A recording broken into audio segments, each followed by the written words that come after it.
Before I begin today's important journey with you, I want to say something from my heart. Dear viewers, your support is not just encouragement, it is survival for this channel.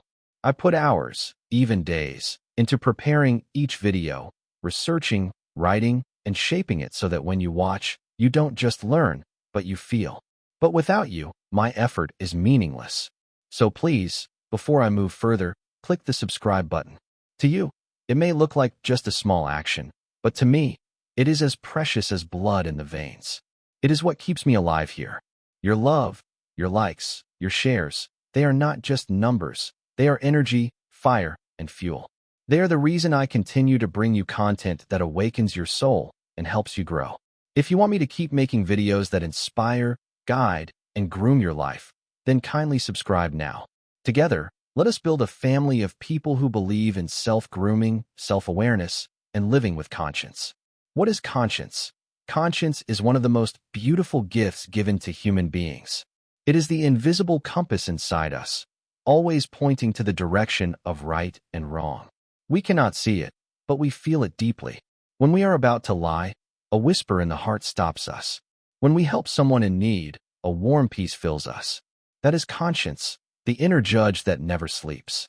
Socrates once said, "The unexamined life is not worth living."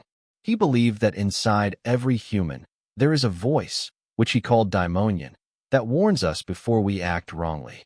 Centuries later, Immanuel Kant described conscience as the court inside the mind, where we ourselves are the judge, the accused, and the witness at the same time. Religions also emphasize conscience. In Islam, it is called fitra, the natural purity of the soul that inclines toward truth. In Christianity, St. Paul spoke of the law written in the human heart, guiding even those who never read the scriptures.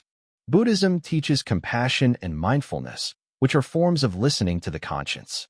Conscience, then, is both universal and personal. Every human has it, but the way it speaks depends on upbringing, education, and belief.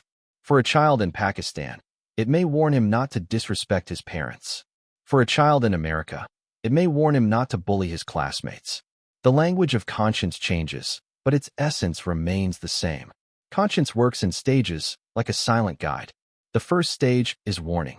Before committing an act, conscience sends a signal. Imagine you are about to cheat in an exam.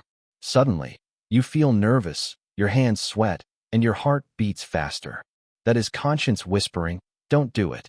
The second stage is pressure.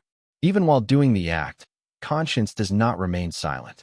A person telling a lie often avoids eye contact. A thief stealing may look over his shoulder, restless. That is conscience pressing inside, reminding them they are wrong. The third stage is judgment.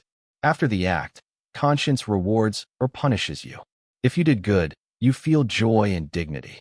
If you did bad, you feel guilt and regret. Think about the peace after helping a poor man with food. Now compare it with the heaviness after betraying a friend. Both are invisible, but both are powerful.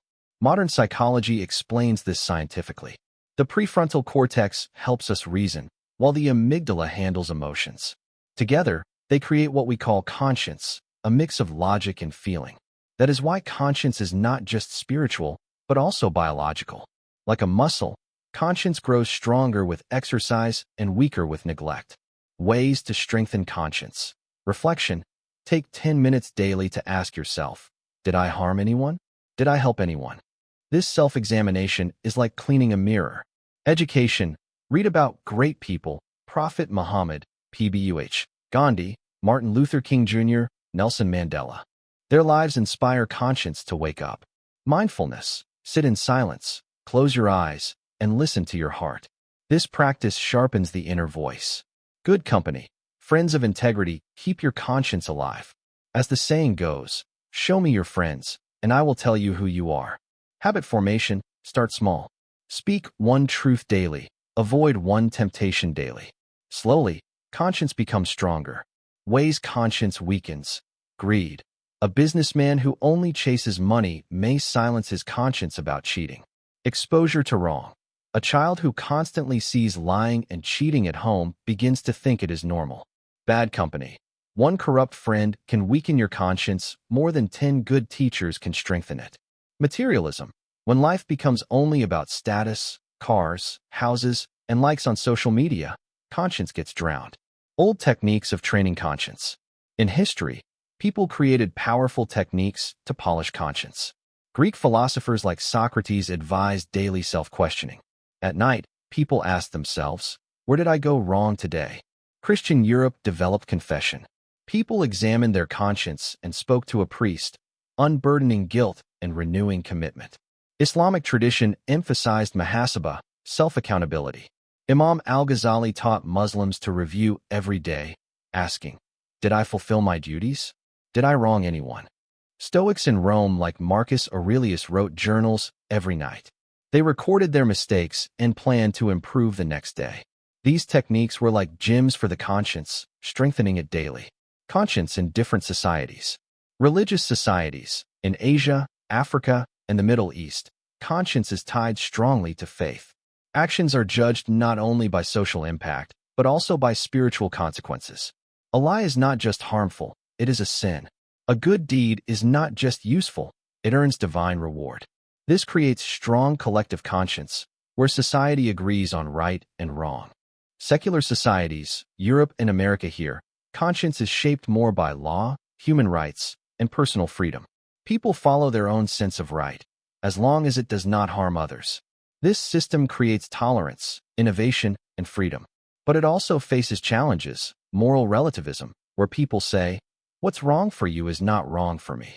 Consumerism can also weaken conscience, making people value money over morals. Comparison. Religious societies create moral clarity but may limit personal freedom.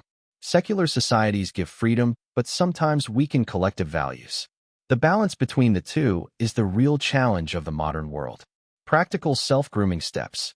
If you want to use conscience as a tool for self-grooming, follow these steps. Morning reflection. Begin your day by asking, "What kind of person do I want to be today?" One bad habit at a time. Avoid one weakness each day, like anger, lying, or laziness. One good deed daily. Help a stranger, donate, or simply smile at someone. Night journaling. Write 3 things you regret and 3 things you are proud of. Accountability partner. Share your moral goals with a friend who reminds you when you go astray. Example, Benjamin Franklin, one of America's founding fathers, made a chart of 13 virtues like honesty, temperance, and silence. Each night, he marked where he failed.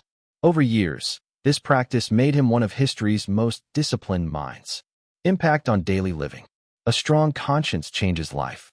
It creates honesty in relationships, responsibility in career, compassion in society, and peace in the soul.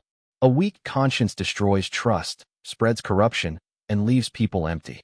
Examples. Gandhi followed his conscience and freed India through nonviolence. Martin Luther King Jr. followed his conscience and fought for civil rights. Prophet Muhammad, PBUH, followed his conscience even when his society mocked him, and today billions follow his teachings. Every great leader in history had a strong conscience. Every fallen empire in history collapsed when conscience was ignored. My dear viewers, today we explored the power of conscience, the silent guide inside us. But just as conscience needs to be fed with truth, this channel too needs your support to survive. If you felt even a spark today, if one example touched your heart, if one sentence made you think, then I beg you, please subscribe now. Your subscription is not a number, it is lifeblood. Your love is not just encouragement, it is my fuel. Your comments are not just words, they are my motivation. Your shares are the wings that carry this channel higher. Together, let us awaken our conscience. Together, let us create a society that values truth, justice, and compassion. Together, let us walk the path of self-grooming and inner growth. So subscribe, share, and join me in this journey of conscience. May your inner compass always guide you toward light, peace, and goodness.